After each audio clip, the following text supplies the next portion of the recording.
আপনি কি শিক্ষা প্রতিষ্ঠানে চাকরি করছেন? মাদ্রাসা, স্কুল, কলেজ বা কারিগরি প্রতিষ্ঠান সরকারি সুযোগ করছেন? আজকের ভিডিওতে আমি দেখাবো এনটিআরসি এর সপ্তম নিয়োগ বিশেষ 2024 কীভাবে একদম সহজে আবেদন করবেন, ধাপে ধাপে শুরু থেকে শেষ পর্যন্ত। ভুল করলে আপনার আবেদন বাতিল হতে পারে, তাই ভিডিওটি শেষ পর্যন্ত দেখুন। এই ভিডিওটি শেষ হলে আপনি পারবেন আবেদন ফর্ম পূরণ থেকে সাবমিট পর্যন্ত, ফি জমা দেওয়া এবং প্রবেশপত্র ডাউনলোড করা সব এক জায়গায় সহজ স্পষ্টভাবে পাবেন। সেই সাথে যারা ইন্টারমিডিয়েট পাস করছেন তারা আদৌ কি এখানে অ্যাপ্লাই করতে পারবেন কিনা সেই বিষয়টাও আমি ক্লিয়ার করব। প্রথমে এনটিআরসি এর ফুল মিনিং জানতে হবে। ন্যাশনাল টিচার রেজিস্ট্রেশন এবং সার্টিফিকেশন অথরিটিস এর সপ্তম বিশেষ নিয়োগ হচ্ছে এনটিআরসি এ। এখানে সর্বমোট শূন্যপদ হচ্ছে 67,208 জন। স্কুল ও কলেজ 29,571 জন। মাদ্রাসা হচ্ছে 36,804 জন। কারিগরি ও ব্যবসা প্রতিষ্ঠান হচ্ছে 833 জন। এবং আবেদন সময়সীমা হচ্ছে 10 জানুয়ারি থেকে 17 জানুয়ারি 2024, বয়স সর্বোচ্চ 35 বছর। এই আবেদনটি অনলাইনের মাধ্যমেই করতে হবে। www.ntrca.gov.bd যে লিঙ্ক রয়েছে এই লিঙ্কটির মাধ্যমেই কিন্তু অ্যাপ্লাই করতে হবে। আপনি যদি আমাদের মাধ্যমে অ্যাপ্লাইটি পেতে চান, যদি একটি বেটার একটি অ্যাপ্লাই পেতে চান, অবশ্যই স্ক্রিনে দেওয়া নাম্বার যোগাযোগ করবেন। প্রথমে যে কাজটি করতে হবে, আপনার প্রয়োজনীয় ডকুমেন্টস রেডি করতে হবে। কীভাবে ডকুমেন্টসগুলো রেডি করবেন?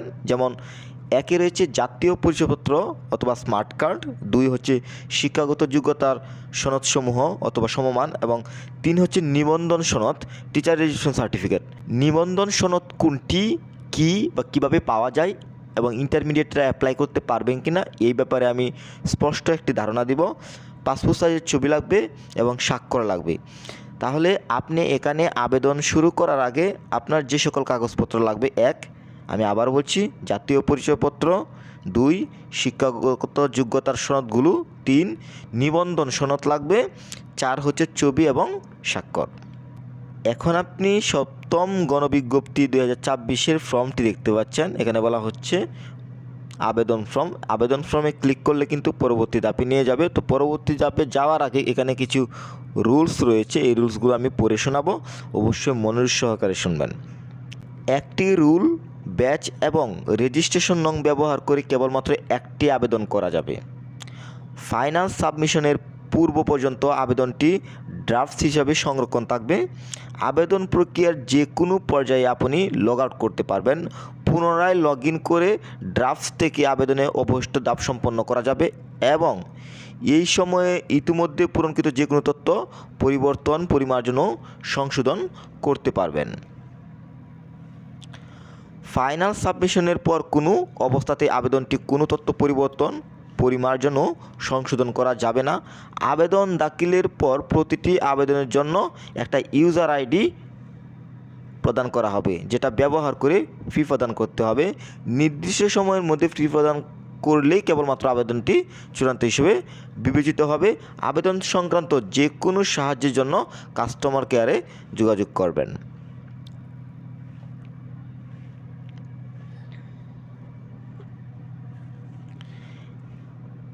আবেদন ফর্মটিতে দেখতে পাচ্ছেন 7th গণবিজ্ঞপ্তি স্পেশাল 2026। এবার আমরা একটু স্ক্রল করব। অ্যাপ্লিকেশন ভেরিফিকেশন ব্যাচ দিব। 17 এবং 18 ব্যাচ রয়েছে, আমরা 17 ব্যাচ দিব। এরপর রুল নাম্বার, এরপর জন্ম তারিখ দিব, দেন রিমেম্বার মিতে একটা টিক মার্ক দিয়ে ভেরিফাই করব। তো এই বিষয়টা একটু ক্লিয়ার করতে চাই। এখানে রুল নাম্বার, তাহলে প্রশ্ন হচ্ছে আমি কোন রুল নাম্বার দিব। বিশেষ করে যারা ইন্টারমিডিয়েট কমপ্লিট করেছেন এটা তাদের প্রশ্ন, কিংবা যারা এসএসসি কমপ্লিট করেছেন এটা তাদের প্রশ্ন যে আমি তো ইন্টারমিডিয়েট কমপ্লিট করেছি, আমি কি অ্যাপ্লাই করতে পারবো, এবং এই রুল নাম্বারটা আমি কোন রুল নাম্বারটা দিব। আবার অনেকের প্রশ্ন আছে যারা গ্র্যাজুয়েশন কমপ্লিট করেছেন তাদেরও একটা প্রশ্ন যে এই রুল নাম্বার কোন রুল নাম্বার। তো এই বিষয়টাও আমি ক্লিয়ার করব। এখন আমি আপনাদের মাঝে তুলে ধরবো এনটিআরসি এর রেজিস্ট্রেশন নাম্বার কিভাবে পাবো, কি পরীক্ষা দিলে পাওয়া যায়, এনটিআরসি পরীক্ষার ধাপ কয়টা, কারা এনটিআরসি পরীক্ষা দিতে পারবে। তাহলে এনটিআরসি পরীক্ষা নিয়োগে কি এইচএসসিরা প্রার্থীরা আবেদন করতে পারবে। এবং সর্বশেষে যে বিষয়টি বলবো, এনটিআরসি রেজিস্ট্রেশন সার্টিফিকেটের মেয়াদ কতদিন? তো প্রথমে যে বিষয়টি বলবো, এনটিআরসি রেজিস্ট্রেশন সার্টিফিকেট নাম্বার কীভাবে পাবো, সেটা হচ্ছে পরীক্ষা না দিলে কখনোই এনটিআরসি রেজিস্ট্রেশন সার্টিফিকেট পাওয়া যায় না। এখন প্রশ্ন হলো কি পরীক্ষা দিতে হবে? এনটিআরসি শিক্ষক নিবন্ধন যে পরীক্ষা রয়েছে, non government teacher registration certificate authorities, এই পরীক্ষা পাশ করলেই তুমি রেজিস্ট্রেশন সার্টিফিকেট নাম্বার পাবে এবং টিচার রেজিস্ট্রেশন সার্টিফিকেটটি পাবে। এনটিআরসি পরীক্ষার সর্বমোট 3টি ধাপ রয়েছে। একটি হচ্ছে লিখিত পরীক্ষা, এমসিকিউ প্লাস লিখিত বিষয়ভিত্তিক প্রশ্ন। এরপর হচ্ছে ভাইভা, মৌখিক শিক্ষাগত যোগ্যতা, বিষয় জ্ঞান এবং শিক্ষক হিসেবে উপযুক্ততা, এবং final result plus certificate. Pass করলে অনলাইন সার্টিফিকেট ডাউনলোড করা যায়, সেখান থেকে রেজিস্ট্রেশন নাম্বার, এই নাম্বারে আবেদন ফর্মে প্রয়োজন হয়। এখন কথা হচ্ছে কারা এনটিআরসি পরীক্ষা দিতে পারবেন, এটা খুব গুরুত্বপূর্ণ। শুধুমাত্র এসএসসি পাস হলে কি হবে? একদমই হবে না। আপনি যদি শুধু এসএসসি পাস করেন তাহলে কিন্তু অ্যাপ্লাই করতে পারছেন না। যেমন কে পারবে? এখানে স্কুল শিক্ষক স্নাতক পাস থাকতে হবে ন্যূনতম, কলেজ শিক্ষক মাস্টার্স থাকতে হবে, মাদ্রাসা শিক্ষক ফাজিল বা কামিল থাকতে হবে, কারিগরি শিক্ষক ডিপ্লোমা প্লাস স্নাতক থাকতে হবে। তার মানে এসএসসি পাস করা কেউ এনটিআরসি পরীক্ষায় বসতে পারছেন না। এনটিআরসি রেজিস্ট্রেশন সার্টিফিকেটের মেয়াদ আজীবন থাকে, একবার পাস করলে বারবার পরীক্ষা দিতে হয় না। এখন হচ্ছে রোল নাম্বারের বিষয়টি বলবো। রোল নাম্বার তাকে শুধু পরীক্ষার সময় সার্টিফিকেটের প্রধানত ব্যবহার করা হয় রেজিস্ট্রেশন সার্টিফিকেট নাম্বার হিসেবে। ধারাবাহিকভাবে আবেদনের পদ্ধতিটা ফলো করব।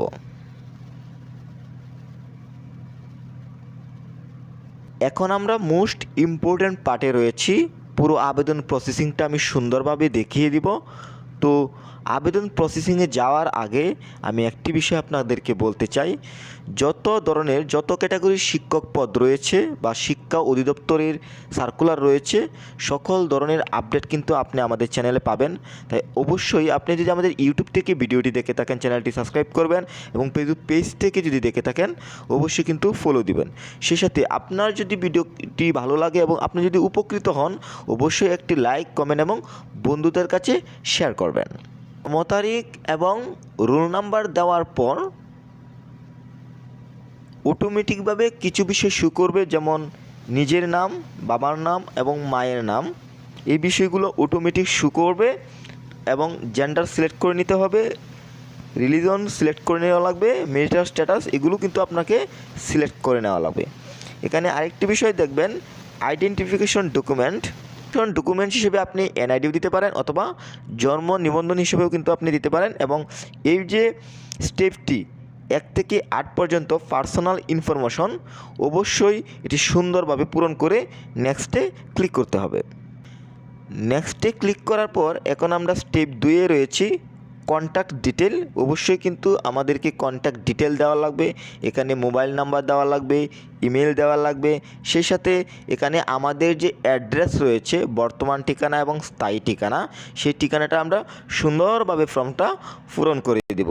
তো আমি অবশ্যই বলবো, যেহেতু এটা এনটিআরসির আবেদন, বর্তমান ঠিকানা এবং স্থায়ী ঠিকানা একই ব্যবহার করবেন।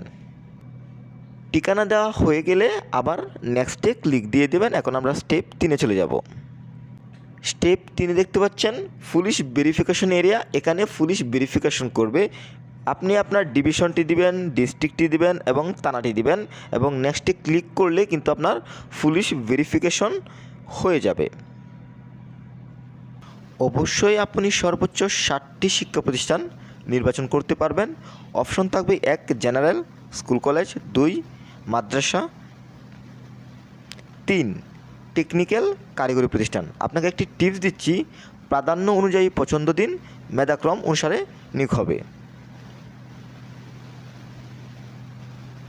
এরপর আপনি নেক্সট স্টেপে যাবেন। নেক্সট স্টেপে আপনাকে অবশ্যই ছবি এবং স্বাক্ষর প্রদান করতে হবে। ছবি এবং স্বাক্ষর প্রদান করার পর আপনাকে রিভিউ ও সাবমিট পেজটিতে নিয়ে যাবে। সব তথ্য দেখে নেবেন ঠিকঠাক আছে কিনা। যদি সব তথ্য ঠিকঠাক থাকে, সাবমিটে ক্লিক করলে কিন্তু আবেদনটি কমপ্লিট হয়ে যাবে। মানে পরবর্তী স্টেপ হচ্ছে পেমেন্ট। আপনি পেমেন্টটি করে নিলেই পুরো আবেদনটি কিন্তু কমপ্লিট হয়ে যাবে। তো বন্ধুরা, এই হলো এনটিআরসি এর 7ম নিয়োগ 2024 আবেদন প্রক্রিয়ার সম্পূর্ণ ধারাবাহিক ধাপ। সব পদ একসাথে, সমস্ত শিক্ষা অধিদপ্তর, স্কুল কলেজ মাদ্রাসা কারিগরি শিক্ষা প্রতিষ্ঠান, সহজ সম্পূর্ণ ফি জমা। এখন সাবস্ক্রাইব করুন, নোটিফিকেশন অন রাখুন, যে কোনো নতুন নিয়োগ update step by step guide অবশ্যই আপনি পাবেন।